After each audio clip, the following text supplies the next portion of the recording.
I was so lucky enough to experience one of the biggest highlights of my teaching career, of my 38-year teaching career, just a few short months ago when I was hired to give a literacy presentation, an all-day literacy workshop, to a group of educators who I had never met before and in a school where I had never been.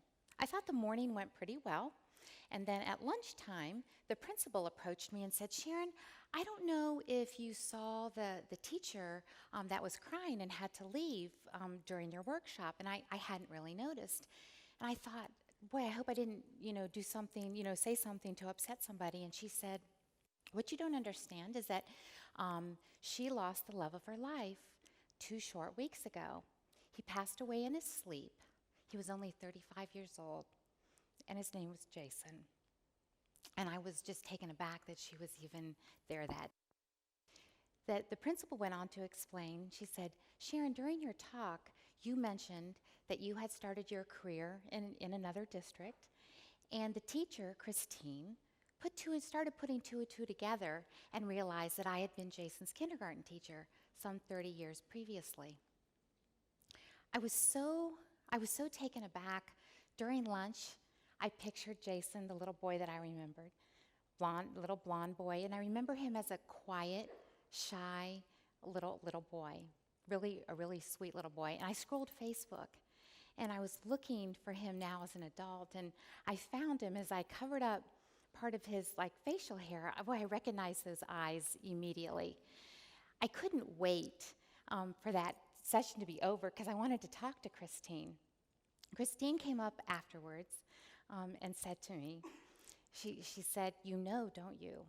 And I said, I do. I said, "I'm so sorry." I said, your principal told me what had happened."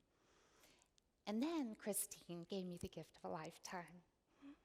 She said to me, she said, "You don't understand. He talked about you all the time." She said, he said that you believed in him. I mean, that's what every teacher waits to hear. She said, when I would have a difficult day at school or a challenging day, and we all do, Jason would say to her, comfort her and say, "Just do what Mrs. Esswein did. Just believe in the children." I was so taken aback by what had happened. I thought, wow, what are the chances? I was in a totally random school, and this was 30 years ago. They say that coincidence is God's way of remaining anonymous. I wanted to show you. This is our class, the kindergarten class from 1987, and yep, that's me on the right. And there is Jason in the second row. As I processed this, and as I pulled out of the parking lot that day, I just remember thinking, I had so many mixed emotions. One of my emotions was I was devastated for Christine. I was sad that I hadn't gotten to know Jason as an adult.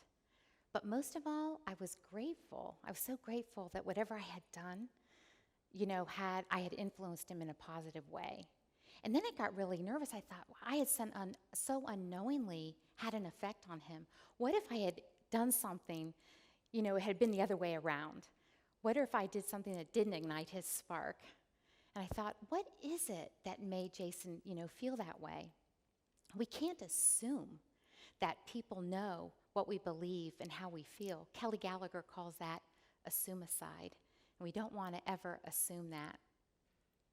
So I got to thinking, how did he feel? How did he get that feeling during that year in school? What grew that in him? And then I got to thinking, we all have tremendous power to impact others. But then how do we ignite that spark in others? But then how do we ignite that spark in ourselves first so that we can help others? And why is it so vital to living? I've always believed that we are here on earth to give our passions and our interest and make our contribution to the world. But how do we empower ourselves so that we can make that contribution to the world? Empowerment is a daily inside-out process. And I mean daily because it's like you don't eat once and for all, so you can't just empower your inside once and for all. It's a daily beginning of the morning practice, where you think, what am I going to practice today? And how am I going to grow? A friend of mine says it this way. She says, take a sip. She says, be strategic, intentional, and purposeful about whatever it is that you're going to practice on that particular day. I see it this way. There's a doing part of you, and then there's a being part of you. Think of that being part of you as being that internal compass that's going to guide your doing. That internal compass is your why. You figure out your why. And then your how. How are you going to practice that today? We're here to grow. So how are you going to grow that day? When I thought back about Jason's story, I was thinking, I know that day I was probably so concerned about whatever lesson I was doing. I was probably concerned about trying to get 25 5-year-olds in a line. But it was my being that had the lasting impact on Jason. How you live out your gifts is an inner practice before it's an outward action. I like to think of it this way. Your external is a reflection of your internal. So you've got to take time to root yourself every morning, or else you don't grow. And that's what we're here for, is to grow. Sometimes I think it's an endless practice. And sometimes I think, why am I talking about this? Because sometimes I'm not very good at that. Why don't I take my own advice? And then I realize, but my job is growing.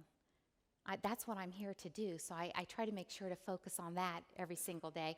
I love this graph by Jessica Hagee, who wrote How to Be Interesting. And she looks at it like this. The A is the task at hand, your heart. You can put your heart into it, put your feeling into it, put your practice into it. That's what ignites your spark. And then the task, whatever it is, becomes a joy and less of a chore. So what do I practice every day? Sometimes it might be something as simple as love, just to love bigger. This quote hangs on my computer at work. It says, love is your job description. No matter what you do for a living, if you ever feel unsure of what you're supposed to do in a situation, here's a good rule of thumb. Always do what leads to greater love. Sometimes it might be something as simple as being a better listener. If there's something I'm not particularly looking forward to that day, I try to say, I get to, instead of I have to. If I've got a big looming task overwhelming in front of me, I try to practice all during the day saying, one step at a time, or no big deal. I try to talk to myself instead of listen to myself so much. That's what John Gordon, I read in one of his books, because he says, be careful what you say to yourself because you're listening. The next step is to write it down. This only takes a matter of a few minutes. But my binder or my 3-ring notebook or whatever you want to use, a journal, that's my best and biggest tool. Karen Samuelson says, we journal because some questions just can't be answered by Google. The actual writing it down helps embed it in your brain and helps you to think. So I would definitely encourage you to get a journal. Empower yourself first, then help others to ignite their spark. Be a balcony person for someone else. And I don't mean somebody just sitting in the balcony. I mean, be leaning over, encouraging them, yelling, just impacting their lives in a positive way. When my granddaughters were preschool age, we used to walk around the neighborhood and we would take like a gratitude walk and say the things that we were thankful for. So we called it practicing thanks-living. Yet another day, when they were in preschool, my youngest granddaughter was taking a walk, and she fell on the path, and she got up. She was probably 3 or 4, and her knees started bleeding. She gets this look on her face, and then she said, well, she goes, I choose joy. I choose joy, And I thank God that joy was our practice that day. This is actually a journal page out of my oldest granddaughter's journal. And from a long time ago. And I love it because she titled it, People I Gave Joy to Today. And I kept thinking, wouldn't the world be a wonderful place, if we all started the day like this? Who am I going to give joy to that day? We are all human becomings. Think of it that way instead of human beings. I encourage you to every day, pick what you're going to practice, okay? And live in that for that day. I want you to practice living in your power, moving in your power, and living in your power that day and become a better person. Happiness is the joy we feel growing towards our potential. That's what Michelle Gillen says in Broadcasting Happiness. And when I look back at Jason's story, I think, isn't it amazing that even though he's no longer on this earth, that his spark is still shining? And that's a life well lived. That's the definition of legacy. I look back at that 30 years ago, and I know that what I was thinking about was the tests to be graded, the books to be read, but what had lasting impact, was the believing in him. This is another graph by Jessica Hagee, and she says, if you take a look, A, what your job description says, B, what you can really do, we're conditioned to believe that we're just paid for our doing. The doing's really important and necessary, but the biggest impact comes in who you are being. So think about it this way. Your Jason may be on the way. So on behalf of my Jason, go forth from within. Thank you.